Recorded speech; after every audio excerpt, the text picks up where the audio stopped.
first step is to bring out the cold discard from the fridge and leave on the counter for 2 hours. I keep my starter on the counter. I only reduce and leave just about a teaspoon to be fed again. What I reduce is my discard. This is what I store in the fridge before it goes flat.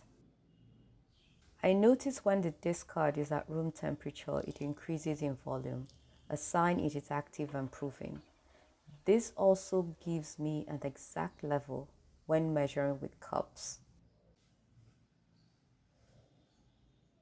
Since I am using discard to bake, I will increase the percentage of my starter to 56% to flour to increase moisture without increasing water. As long as my starter was stored properly, I don't end up with a big bread that tastes too sour.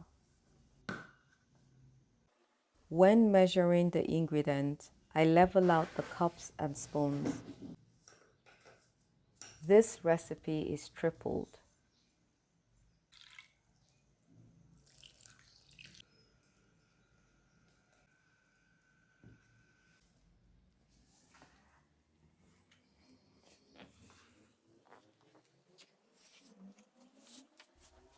Mix the ingredients and knead for about 2 minutes until fully combined.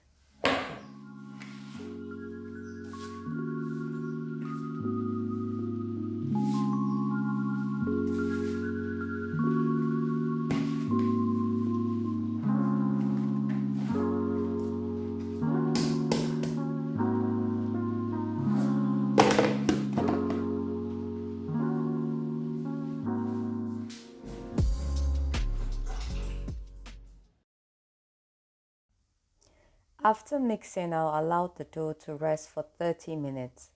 The first rise takes 2 hours while doing a stretch and fold at every 30 minutes.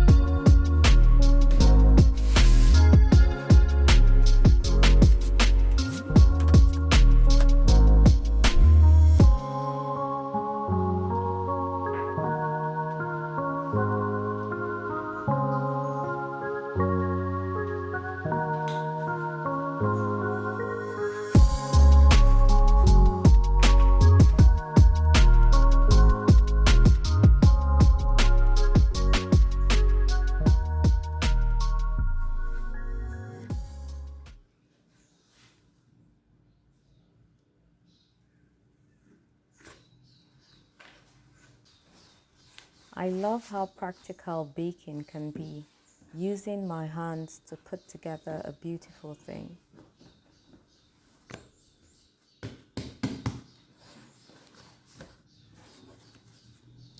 I will divide the dough into 3 to shape for final proofing before I bake.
A good stretch and fold makes the dough easy to shape without tearing apart.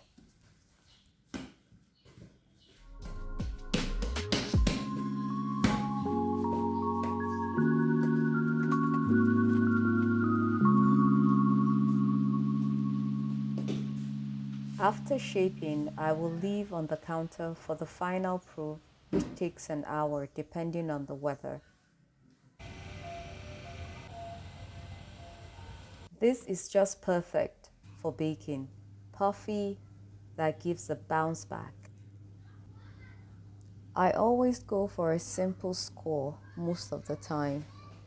I might try a little something something, but I always keep it simple.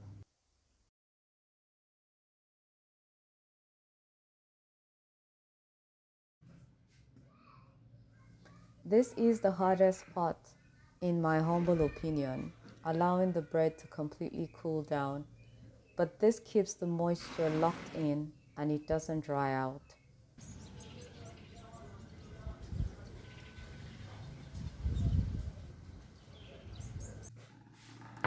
Good morning, and I am ready for a slice.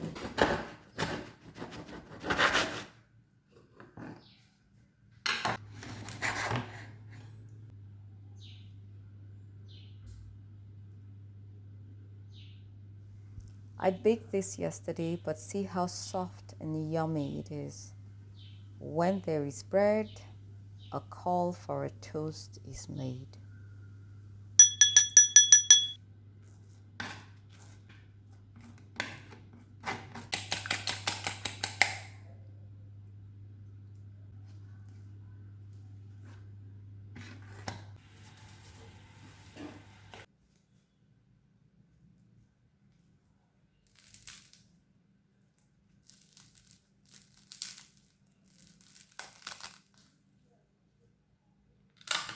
And I know just the right thing to add value to this crunch.